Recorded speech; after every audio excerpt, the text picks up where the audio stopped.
We are live. It is Warrior Wednesday, and I'm so excited. This is my favorite day of the week, quickly becoming my favorite day of the week, where I get to talk to amazing people about their business and how they get started. And today we have Taylor on from Uncommonly Birth. And before Taylor comes on, I'll just introduce myself. My name is Melissa. I'm a personal brand and messaging strategist, and I help my clients know what to say in their marketing so that they can have a clear message and position themselves well for their next level of business, compromise free. So Taylor is here. She is on. I'm going to invite her on and we'll get started. I'm so excited. Comes on. We'll just talk a little bit about how we met as well, because where we met was just it was just like a really cool, great group of women who like created this community, and Taylor is part of it. So hi Taylor. Hey, good morning, Melissa. How are you? I'm good, thanks. I'm good. Whoa, I love your setup. Look at this. Look Well, at this. I'm trying for Warrior Wednesday.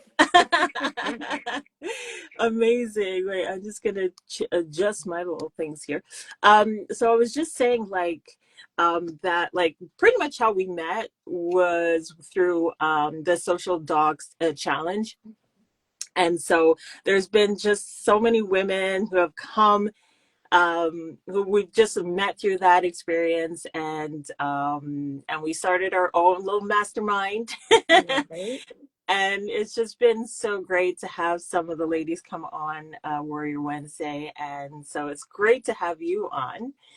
And so let's just get right into it. And why Right. don't you just let people know like who you are and what you do? All right. Listen, the intro was fantastic. Thank you so much, Melissa, for having me on for Warrior Wednesday. I'm Taylor, founder of Uncommonly Birthed. And listen, Warrior Wednesday is spot on. I became a warrior the hard way. Uncommonly Birth was born out of a really personal story for me. At age 20, I walked into a doctor's office prepared to request birth control. I had done the things, right? I'd gone down the list. I said, okay, this is what I want. I did the Reddit reviews stuff, right? And I walked in like, okay, I'm going to ask for what I want, and I expect to walk out with exactly that. However, the doctor had another idea for my life. All right. She said, no, not that one. We're going to give you another one and prescribe me something different. At my 2-month follow-up, however, I was met with a diagnosis of you're pregnant. And I was like, whoa, girl, that's not what we were talking about. Now, luckily for 20-year-old Taylor, a blood test a couple days later confirmed that that, in fact, was not the case. But that specific scenario really opened my eyes to the fact that if we don't have the tools, if we don't have the language to really self-advocate, then we could find ourselves in positions where everything about our lives trajectory can change. So it kind of gave me a point where like I didn't become an overnight expert or anything, right? But like it gave me an opportunity to really start researching and having conversations with other women. And after some years of coaching and then later becoming a doula, it led me to where I am now as a maternal health care advocate, where I really help to teach women what it means to advocate for themselves in spaces where their bodies are on the line and their babies are part of a big conversation and where autonomy is a really big deal. So it gives us an opportunity to really hone in on using our voice. So that's uncommonly birds. Yeah, wow. I mean, it was, and now I see the name is very aptly named. It's the Listen. perfect name.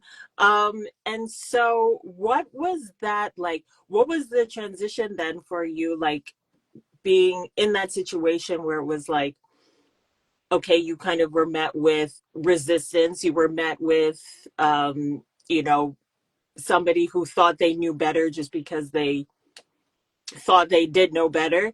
Um, Right. to actually saying, you know what, I want to help other women like avoid some of the pitfalls, some of the struggles and challenges that I went through. Like, what was that transition like for you, where you thought in your mind, no, I want to actually do this, not just have the knowledge for myself, but actually help and educate other women and help other women through this process. Right. So my work as a doula really allowed me spaces to get really intimate with other people in the maternal health care or reproductive health system. So I was able to work really closely one-on-one with a handful of women over my few years of actively being in the labor and delivery room. And when you have someone that's showing up as your support person, people typically will let down their guard and tell you their real stories. And those real stories had a same underlying theme is that oftentimes women, especially Black women, are going into these spaces where the white coats are the authority in the room, where really everything that we're there for has something to do with our bodies, with our voices. And it really just it had a little thing for me where it was like women, people in healthcare, we need to be able to use our voices to really push our own agendas, our own care in those spaces. And I said, you know what?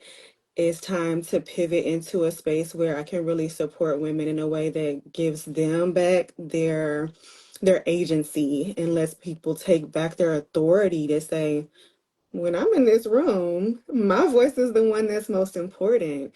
And Yeah. so here we are. I said, you know what? It's time to build a platform around really supporting women and people who are looking for a different level of care.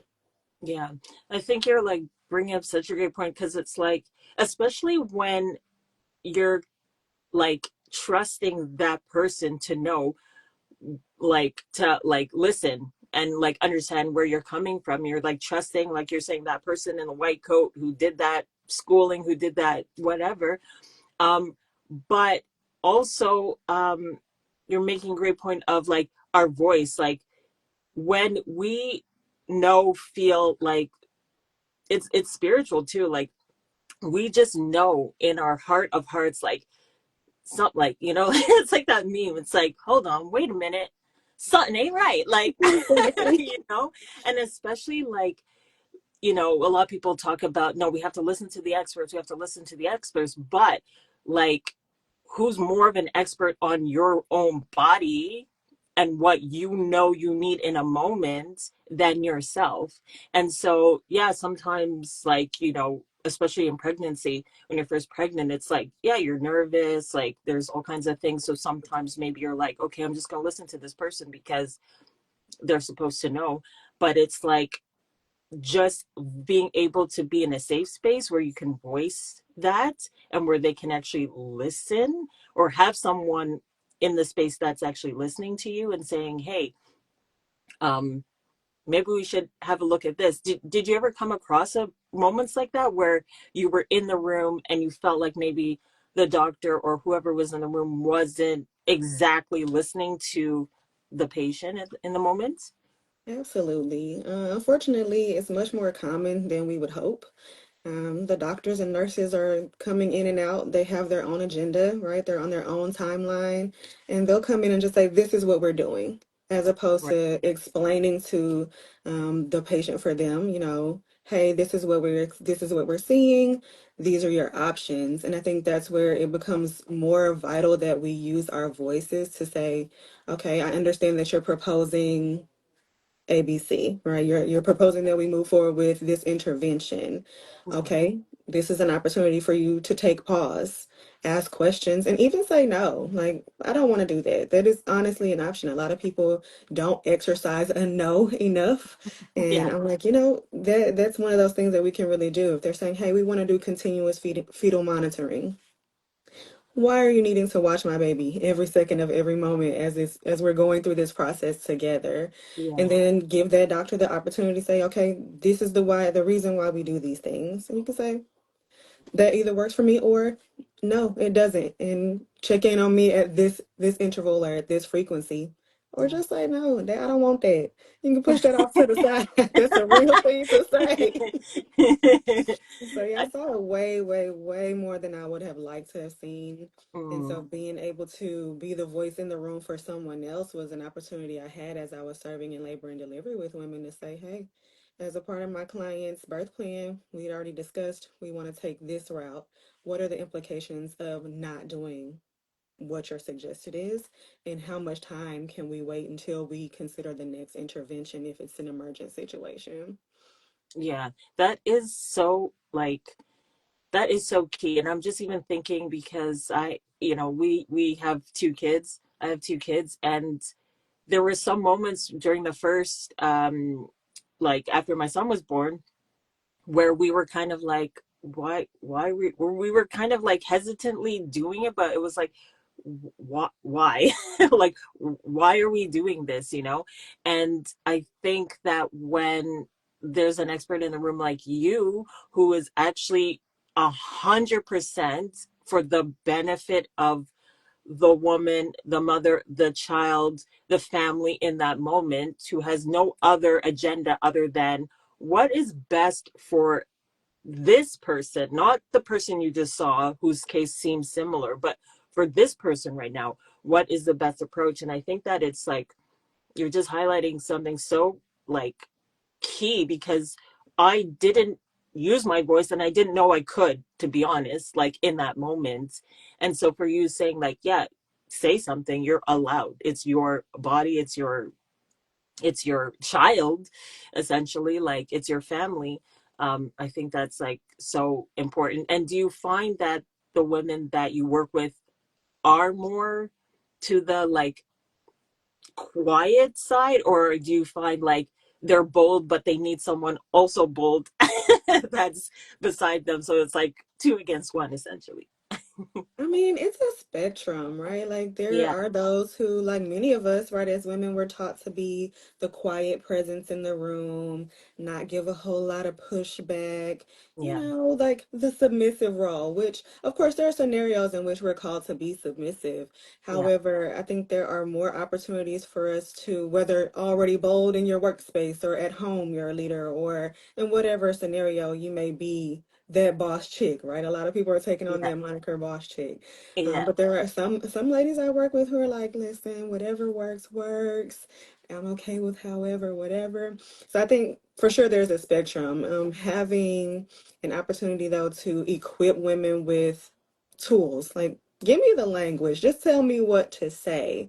And I yeah, think having that consistent reminder where you're practicing saying no, or what are my options, or yeah. what is our other, what other road can we take?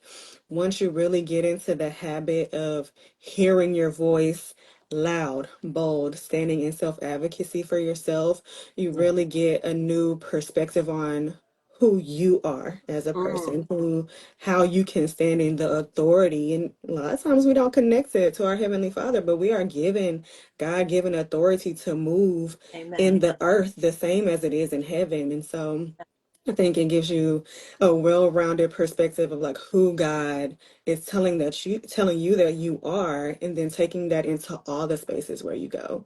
A white coat don't have no authority over my big God, so take it as you do, okay? Yeah. Amen. That is so good. It's so true. Like we don't think about it. You said something where it's like we kind of like we like we almost that big Compartmentalize. word, You got it. It's in there. compartmentalize. Thank you.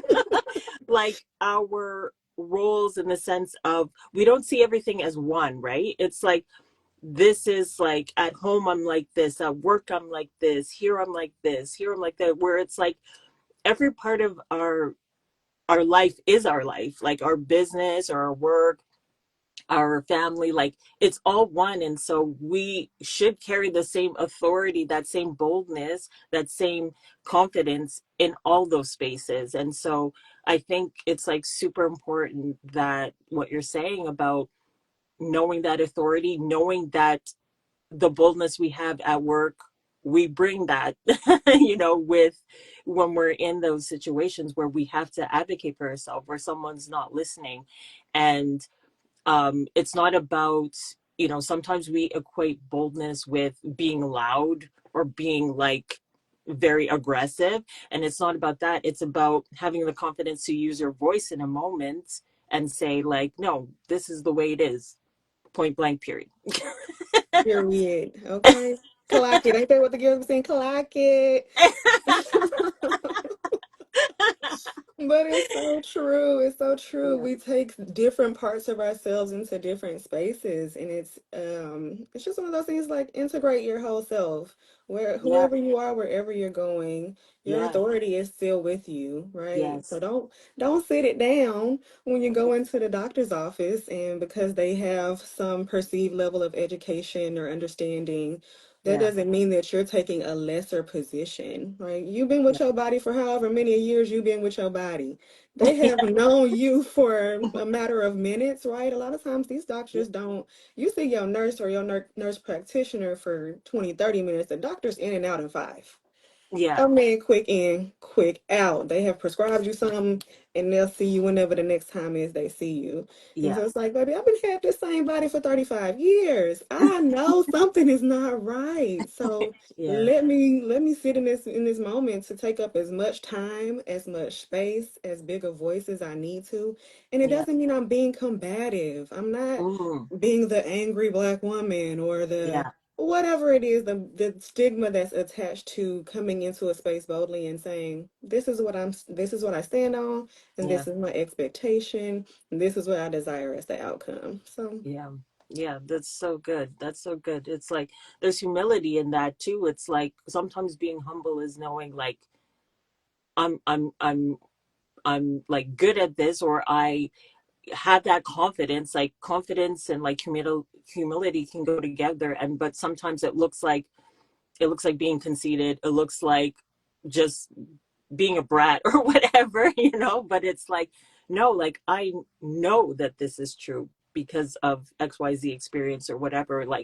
Like you said, like you've had your body for how many years and a doctor is just coming to know you. And I think that um I know for myself, it's like just because at that moment, like I was just someone that was a bit more insecure at that time. Like I wasn't a secure person. So I felt like, oh, I'm gonna bother them if I ask the questions. And I think that that's like a lot of things that like something that's probably very common with women, especially in a situation like that. It's like, oh, I'm gonna bother them, or oh, I'm gonna take up too much time, or like I'm gonna take up whatever it is.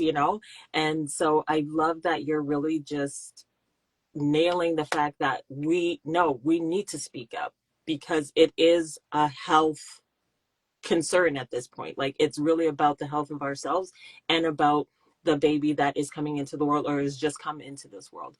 And taking care of that child, like even before they even come out, like right.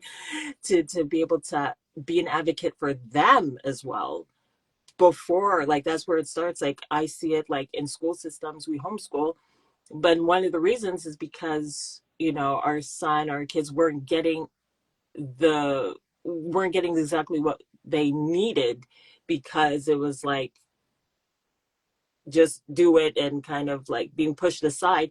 And I understand classrooms are big now. You can't cater for 30 different kids, every like one person, everything. But at the same time, it's like the advocacy of my child is like, no, well, they need more support. And so I'm going to do what I need to do for them to get that. And I think that's what you're encouraging people to do, is to say like, no, I'm advocating for myself and for my child because it Exactly. affects them as well. Yeah, I mean this is legacy work, right? That's what you were saying. Like advocating for yourself means advocating for your child, which will then teach them how to advocate for themselves. So this isn't just a Mm, you in this moment, right now, today scenario.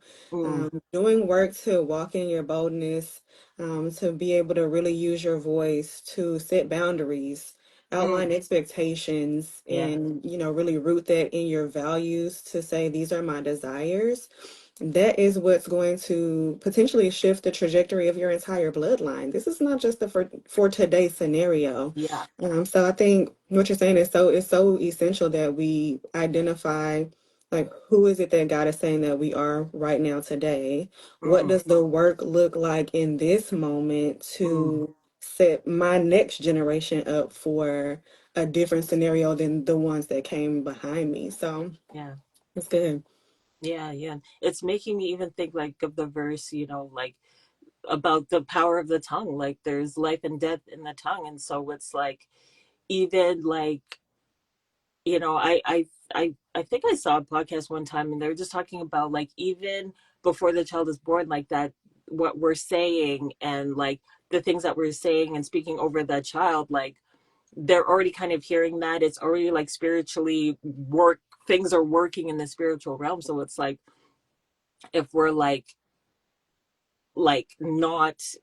how do I say this, if we're not like speaking life basically for our child in that moment, if we're being like, oh, okay, well maybe I'm not right, maybe like when we're shrinking ourselves instead of standing up and who we are and whose we are, and bringing that child to with that same belief, authority, like value, like all these things, it's like it's happening for the child as well. I think sometimes we forget about that as well, that what is happening to us is also in a sense happening to them.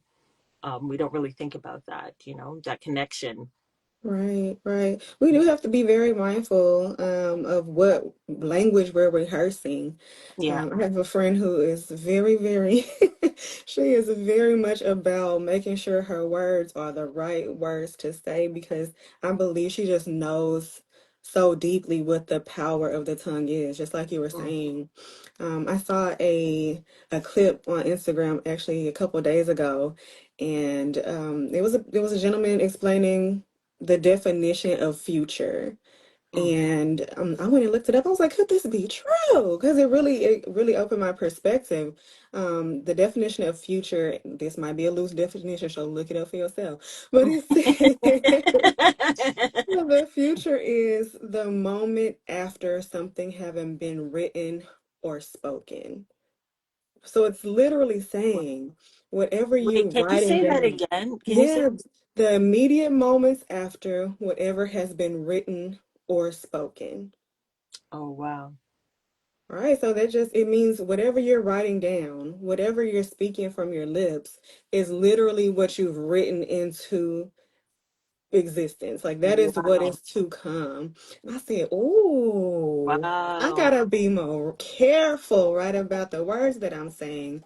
I get into my Wow. journal and be like, "I'm da going on in my journal about how things are crumbling down and life just ain't right." And then I'll be like, "Okay, but draw back in, sis. Do you remember who your God is? He Yeah. is faithful. He is Yeah. wonderful. He cares about us. He sees us in every one of our moments, the greatest and the least of them, right? It says he's with us on the mountaintop and in the valley."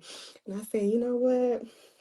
That's good to me. So yeah, for sure, like when you're considering the words that you're speaking over your womb, whether it's currently not occupied by a little human, or if you are in a place where you're carrying life, you have to be so intentional about the words you speak because you are literally writing your future with the words that you're saying. So if you want a healthy baby, a healthy pregnancy, if you want to see success in greater ways, you got to be able to speak those words from your lips because it is to come. As it is in heaven, so shall it be on earth. We really, like I say, we Amen. have that authority. So, Amen. Amen. Like I was thinking about Habakkuk. I just saw that Nicole said like, I love that written part reminds me of Habakkuk. That's exactly what I was thinking too.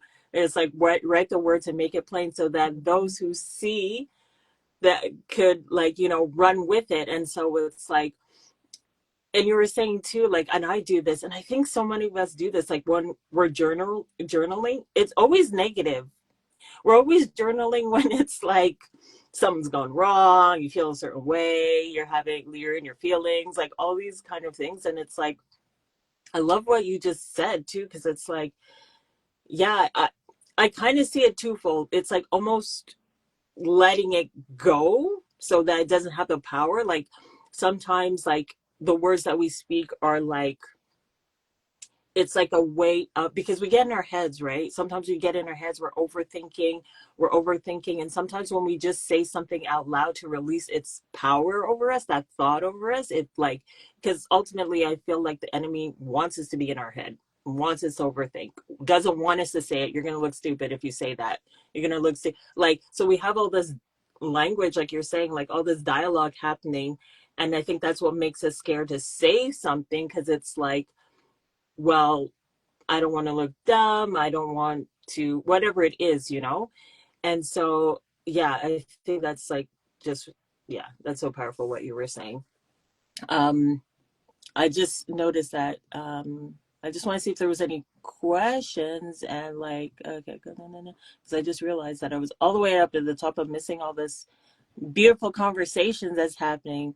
Um, oh, Nicole loved when you said exercise your no. Exercise your no. Listen, use Yeah. that no. Use Yeah. it up. Say it as many times as you need to. Say it just because sometimes, so that you can be reminded, like, I don't know. I don't want to do that. You know, like, do you want something? Just say, mm-mm. Get that out of here. Even if you do want it, Yeah, just a mm, practice. You're like, no. yeah. Sometimes just say no. It's like an exercise in self control as well. Because it's like when we say yes all the time, when we want to say no, actually, it's like we're like relinquishing that control that we have. It's no longer self control. We've given our control, as a matter of fact, to someone else.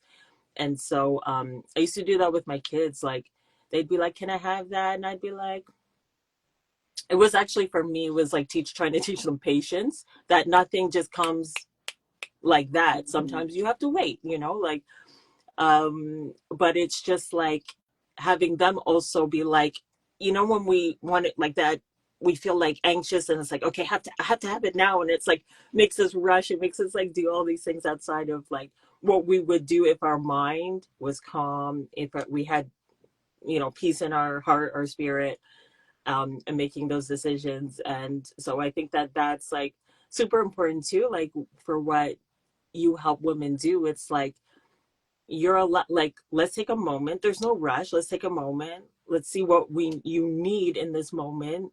Let's come, and so that when we come to the doctors or appointments, we're coming with peace in our hearts. We're coming with calm minds. We're coming with self-control. We're coming with our no. We're coming with explain more. What does that mean? Like, to have those to have more of a full picture. I think that's what is missing, right? Like when we go to the doctor, we don't get the full picture. It's like, we're going to do this because we think we should be, it's best for you. And then that's kind of all we get at that point. We don't get the full story, the full picture. That's so And true. yeah, Yeah, they're using all these tools and technology and things, and then they just yeah. spit out to you, this is what we're doing next. And you don't have, in a lot of cases, any of the information. I recently went to the doctor, had some blood work done. They sent me the whole list of labs, and I'm reading it like, baby, this is Mandarin. I don't know what none of these things mean. So I had to find out where the doctor puts the notes in the portals and all the things. But I mean, it's all true. We just don't get the full picture. Yeah. But I see someone, my friend, this is my friend. Hey, Nisha. Yeah. Anisha underscore BK says, Taylor, have you experienced your written prayers being answered? If so, how has that affected your faith? Um, for Oh, sure. For sure. Oh, Lord. Oh, she asking a lot of questions. I'm gonna start with the first yeah. one. For sure. It was a written prayer for me to walk into this level of business. Like I said, I had been a doula in the labor and delivery space for a handful of years, kind of just intermittently whenever someone had heard about me, that kind of thing. And I have been really seeking the face of God, like, Lord, this job I'm at, I'm not fulfilled by.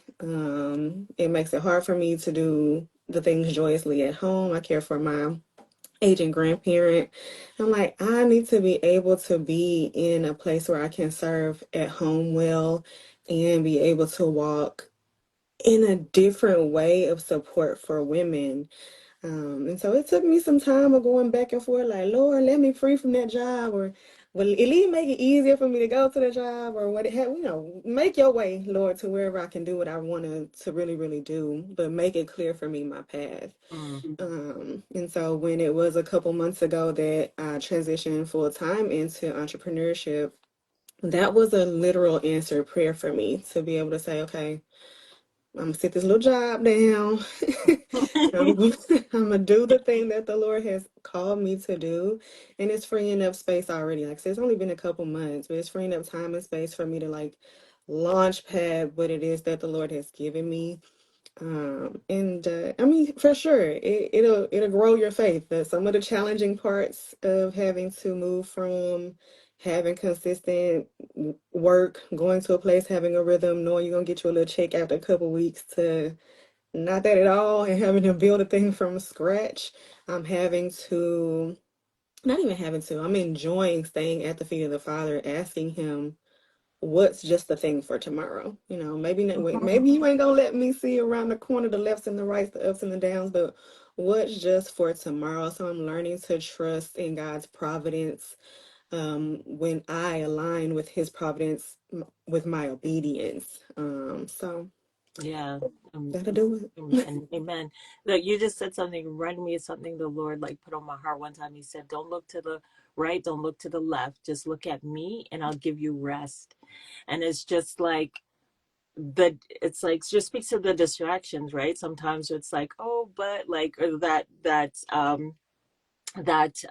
it's like Peter walking on the water in the storm. It's like, just keep your eyes on me. Like, and you said something like, he won't let us like see what's around the corner, but that's faith, right? That's faith. That's like walking. We're going to see what's around the corner, but we got to walk. We got to move. We got to go forward. So that's so good. That's so good. Yeah, she also had another question. I wanted to know this too. So thank you for asking that question. It says, what are three questions a woman should ask during her initial visit with the OBGYN? Some things I would want to know at an initial visit are specifically about the doctor that I'm with. Okay. So a lot of times people will go in because we've been having the same OBGYN and they've been doing our pap smears for a handful of years, but you only really see them for that and then maybe an occasional yeast infection, right? Yeah. But you haven't really developed, no, for real, you Yeah. haven't really developed strong relationship with this person. So I would ask things like, what is your approach to healthcare? And then Mm, if you have a preference for maybe a more holistic care framework to go into, or if you have specific desires for what you absolutely do not want to do and things you absolutely do want to see, you want to get clear about who your provider is and what their approach is to whatever that is. So, um, I would ask, what is your approach to maternal health care? well, That's an easy one. It leaves it open for them to say all the words. Two, I would probably say something surrounding like what your birth space will look like. mm, What are my available options for labor and delivery? This gives you an opportunity to identify what type of technology they have. So if you plan to maybe go without any pain medication, you want to be able to move freely. You'll want to know what their facilities look like. Do they have electronic fetal monitoring that can go with you so that you can actually move around? You want to know if they have the equipment that gives you the opportunity to walk out the birth that you desire. Because if not, you might need to change facilities and or doctors. mm, If I had to say a third one at an initial visit, that's a good question. I'm stuck on this third one. mm. Um, I think like the first one, sorry, while you're thinking of the third one, but the first one, it never even crossed my mind to ask the doctor what their approach is or like how do they see it. I never, I never think to ask questions about them. I always think to ask, if anything, questions about me or what happens or like, or just not even ask questions, just have them tell me what it is, um but you kind of shook me with that first one because I'm like, oh yeah, maybe we should find out what they actually think, because maybe their approach and the way that they think of labor and delivery is like completely different to like what I'm expecting or what I've seen like only on TV or whatever, like yeah, that's good. That never even crossed my mind. Yeah, I um mean it's a relationship building exercise practically, right? You didn't go yeah. into your marriage not knowing what your husband's approach to conflict resolution was, right? You didn't go in there just like, well, what is your approach to marriage? You just want to be married? You ask questions that got you to the altar. And so, like, you got to make some decisions kind of quickly. You only got, like, set them 5, 6 minutes with that doctor. You got to Yeah, ask some questions pretty quickly to establish, like, who are you? What is it that your intention is for how you run your medical practice?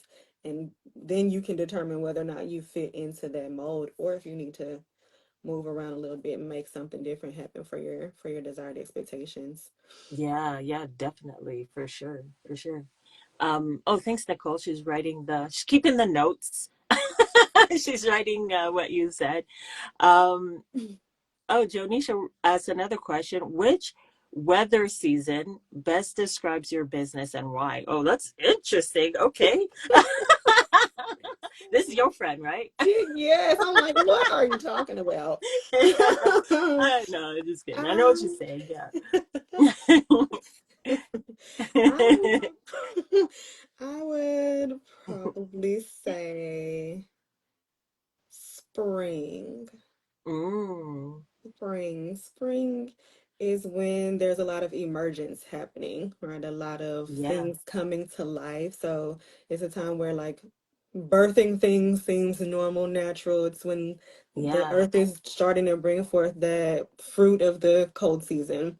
Mm, But it's also when what's been buried, so the things that are underneath the ground, things that you maybe haven't been saying, things that you've been holding on to, get to show that little sprout of something being bigger and better than we could even begin to imagine. If you ever grown anything from seed, or planted a perennial or something that comes back in a different season, you're like, ah, look, it's finally peeking over the soil. And then yeah. you might not come back out there to that same spot in a few days. And then you're just like, oh my gosh, all of a sudden it's sprawling. It's got plenty of leaves and maybe some flowers. So I would probably say if there's a related weather season, friend, that it would be spring. Yeah, that's good. It's true. It's like blooming and blossoming and things are growing. And like you said, I love you, like you said, like that thing that you were kind of holding on to, that seed is like, growing and making itself shown and known. So that's really beautiful. Oh, she said, oh, okay. She's doing you a favor. She's just setting you up to show people who you really are. You're gonna have like a sidebar chat after Exactly. this. Soon as I hung up this phone. Maybe we should put a disclaimer. No more friends on Warrior Wednesday. No, no, I love it. I love it. No. My friends are the literal best people under the sun. Like I have some really divine friendships that have really helped mold and shape me. I wouldn't be here if the Lord had not aligned me with some of these amazing people on the line today. I love y'all. Oh, I thank see you. Nicole asked a question too. What is your approach to maternal care and what does your facility look like? Um, my approach to maternal care is to help you get to the roots of your value system. I want to identify what are your boundaries? How are you setting them? I want to talk about setting expectations for yourself, for your medical care partners, for your husband, your man, your people, or your family who gonna want to show up as soon as the baby come out and hold the Hmm. baby at 30 seconds old. Yeah. And then really root that in, like what Hmm. does your desire system look like and build that out for people. My personal conviction is that you need to do whatever is right for you and your legacy, and I will support that by equipping you with the tools to maintain whatever that looks like for you. So I try to be unbiased. Of course, there are some areas where I'm gonna put my little shoulder in, put that baby, put that baby on some socks. But I, listen. What does your facility look like? I don't have a facility. Right now, I'm using this mostly as a coaching platform, Nicole. So I'll be primarily online. This is where you can find me over at Uncommonly Birth. The website is coming soon, where people will be able to book consultations with me. We can walk through what your birth plan looks like. So I'm not right now in labor and delivery. We're switching to a coaching platform. So I'm excited about what's coming up for Uncommonly Birth. It's gonna be good. Oh, amazing, amazing. So is it so because it's online too, will you I mean it's not just all local then. You just don't help local women. You can help women All essentially over. all over, all over. Anybody with an internet connection that work most of the time, come on over. That works most of the time. Yeah, Yeah, yeah. I'm it's gonna be a so little true. spotty. Yeah, it's true. It's true. That's so funny. That's happened to me. I'm laughing. That's why. Listen, Where I'm talking to someone and it's like, cut. It's like, okay, well, right. we'll get right Right. back when it comes back. hmm So is there anything that you want to kind of, is there any like particular program or thing that you're working on or that you have out right now that you want to kind of talk about before we wrap? Yeah, I'm finalizing a rollout here in just a few days if the internet that is spotty sometimes says the same. I've built a say this, not that toolkit, so it'll give women an Oh, opportunity to cool. really practice using their voice. It's got scripts in there that will help you practice saying no or wait a minute, let's talk about it. It'll also give some conversation starters so you can go into that first appointment asking the doctor about them. Mm-hmm. And so it'll really just give a really great outline to give women and really just anybody who experience reproductive health, like how do I actually start to have some of these conversations, practice my voice, and feel more bold to advocate for myself as I walk into these spaces. So be on the lookout for that. If you're not already following Uncommonly Birthed, head over there when we're done. When we're done, stay around for the rest of this live. But when we're done, head over there and follow the page. I'll be talking a lot more about what that looks like coming soon. So that's what's up next. That's what you can tap into and get your hands on, start practicing with.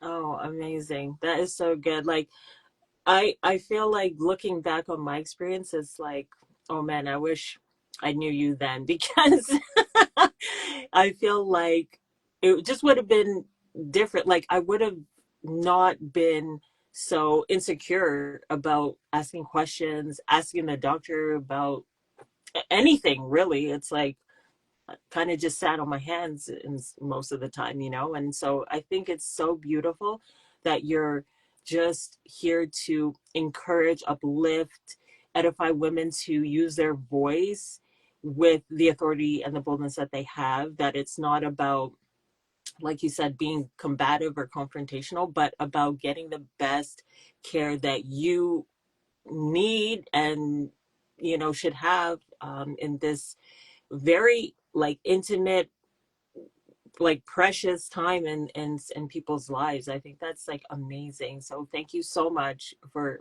sharing your heart with people, for like really lifting people up and being their advocate when they don't know they can be. So that's really amazing. Thank you so much for doing the work that you do. Yes, it's genuinely a pleasure and an answered prayer. So I'm excited Amen. to be doing it. Amen. So the last question that I ask everybody, and the reason it's called Warrior Wednesday is because of this question, pretty much. What does the word warrior, or what does being a warrior mean to you? Um, it aligns with this. Like I said, I've recently transitioned into full-time entrepreneurship. And as I was on the precipice of this new journey, I was called back to Genesis. It's one of my favorite origin stories. Genesis Mhm. chapter 32. Correct me, biblical scholars in the room, if it's different.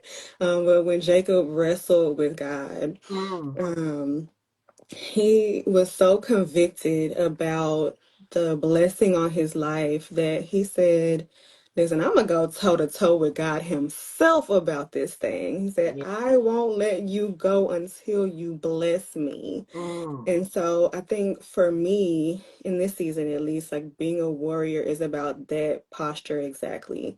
Wow. Like aligning your prayers, going hard in obedience, Mm. staying aligned in your purpose, so that not just for in this moment, but for your legacy, you are fighting for the like fighting and petitioning heaven as it is above, so it shall be below. Like I'm standing on that. Like I genuinely believe that the Lord sees and hears every single prayer of ours, even if we're going mad in the journal, lamenting and pouring out. I know He bends His ear to hear us, and so Mm.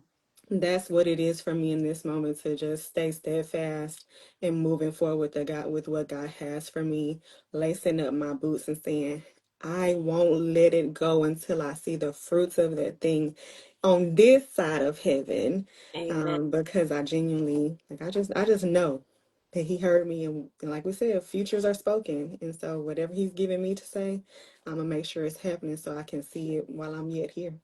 Yeah. Amazing. Wow. Wow. That I feel like that was a word for me. I think that was a word for a lot of us, actually.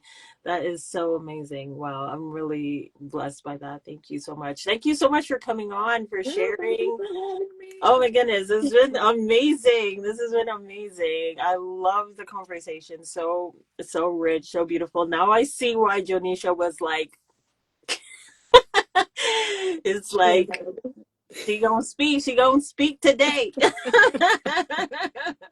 I love Get the it. I love pulpit it. out.